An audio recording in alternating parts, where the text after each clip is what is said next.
Bonjour et bienvenue sur cette capsule de la programmation avec Python. Aujourd'hui, nous allons parler des nombres. Alors, il y a trois catégories distinctes de nombres en Python. Tout d'abord, il y a les nombres entiers, qu'on appelle int, provenant directement du mot integer en anglais. Les nombres à virgule flottante, que l'on appelle float. Et finalement, les nombres complexes, qu'on appelle complexes. Donc, ces nombres-là sont généralement beaucoup plus utilisés dans des équations mathématiques. Alors, pour les nombres entiers, il faut savoir que Python prêtait un nombre arbitraire de chiffres composant un nombre. Donc, ça va vraiment dépendre de la puissance de votre ordinateur. Par exemple, si j'affecte au nombre, à la variable entier, le nombre 10 exposé à la 25, j'utilise ici l'exponentielle, bien, Python n'aurait aucun problème à traiter ce nombre-là. Donc, si je l'affiche, on obtient bien la valeur. Mais j'aurais également pu utiliser 10 exposés à la 100, à la 1000, à la 1 million, pas de problème. Ça dépend vraiment de la puissance de votre ordinateur. C'est intéressant de savoir aussi que depuis la version 3.6 de Python, il est possible d'utiliser les tiers du bas pour exprimer les nombres. Donc par exemple 1000 plus 1 million, ici la lecture est beaucoup plus simple. Et on obtiendrait en sortie 1 million 1000.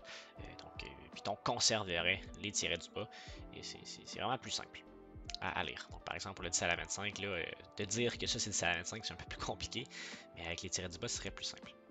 Maintenant, pour les nombres à virgule flottante, donc les floats, on n'a pas un nombre arbitraire de précision, une valeur arbitraire. Donc, c'est vraiment, ça se limite à 16 décimales l'affichage. Donc, par exemple, si j'utilise un tiers, bien, si j'affiche ça, on obtient seulement 16 décimales de précision. Voilà. Donc, c'est un peu moins pratique, mais généralement, 16 décimales, ça convient à tout le monde. Les nombres complexes maintenant. Donc ça, c'est plus compliqué, les nombres complexes. Pourquoi? C'est parce qu'on ne peut pas les exprimer directement. Il faut passer par la fonction complexe. Donc qui accepte en argument un élément obligatoire, et un argument positionnel et un argument facultatif. Donc la partie réelle est obligatoire, évidemment, et la partie imaginaire ne l'est pas. Donc je peux utiliser par exemple complexe 3. Donc utiliser la fonction complexe sur la valeur 3. Ça va juste rester 3 parce que la partie imaginaire, on s'imagine qu'elle est multipliée par 0. Utiliser y et transformer le nombre moins 2 et 4. Donc là, j'obtiendrai bien moins 2 et 4 i. Voilà. Et si j'additionne les deux, je devrais obtenir 1 plus 4j. Donc, Python utilise également j plutôt que i. Donc, ça suit la convention en ingénierie. Parce qu'on pourrait se mélanger en fait avec le i de l'intensité du courant. Donc, Python est souvent utilisé dans ces problèmes-là. Et pour ne pas se mélanger, on a préféré utiliser le j. C'est exactement le même principe, ce n'est qu'une variable. Voilà. Donc, les opérateurs mathématiques maintenant. Comme on vient de le voir, les opérateurs mathématiques classiques sont respectés. Donc, l'addition, 1 plus 2 donne 3, 1 moins 4.5, donc un float, et un entier. Ça donne bien un float négatif, 3.5. Voilà, la multiplication, c'est la même chose. Et pareil pour la division. Il faut également savoir que la priorité des opérations est respectée. Donc, c'est le même principe que dans que mathématiquement parlant. C'est pareil. Les parenthèses sont prioritaires. Et on peut en suivre ensuite pen mouse, peu importe comment vous l'avez vu à l'école. C'est exactement le même principe. Voilà. Donc, les opérateurs mathématiques, plus complexes maintenant. Donc, la division entière. Donc, la division entière de 3 divisé par 3 et 2 donne 1. Voilà. Donc, c'est la partie entière du bas. Donc, c'est la fonction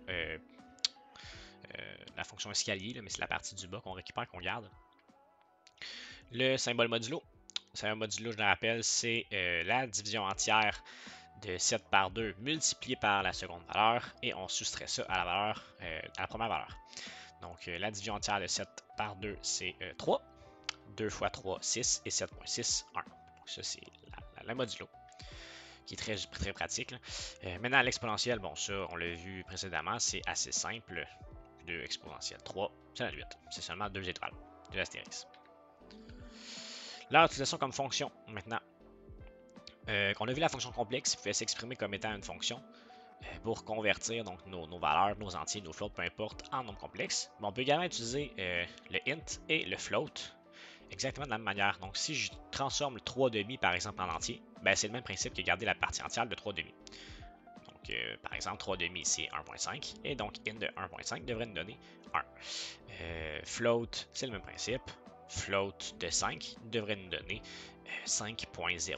Donc, Donc c'est vraiment ça que ça me donne. Voilà. Donc pour les floats, c'est vraiment le point qui différencie un float d'un entier. Donc dès qu'il y a un point, c'est automatiquement un float. Donc si j'écris par exemple 5 points, tout simplement, ou 2 points, automatiquement ça va être considéré comme étant un float et non pas un entier. Même si c'est une valeur entière. OK? Donc ici, voilà, float de 5, ça nous rajoute bien le point 0. Voilà. Donc c'est ça. Donc maintenant pour un petit exercice pour se pratiquer. Donc, exprimer l'angle 45 degrés en radian. Pensez à utiliser le module math. Bon, donc là, comme il nous demande d'exprimer, on va directement utiliser le print. Hein, on fait ça pour nous. Donc, tout d'abord, il faut importer toujours les éléments qu'on a besoin. Donc là, on utilise import, le nom du module, math. Donc le module math est déjà intégré dans la bibliothèque de Python. Donc on n'a pas besoin de le télécharger de manière différente. Là, il existe déjà. Donc on fait import math.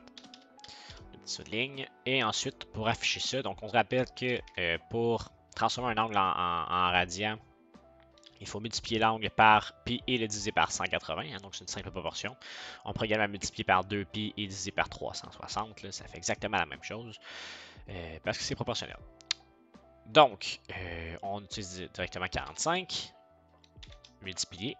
Donc là, soit on utilise 3.1415 comme ça, ou 3.1416, plus de précision, ou on va directement utiliser comme c'est conseillé la bibliothèque du module math.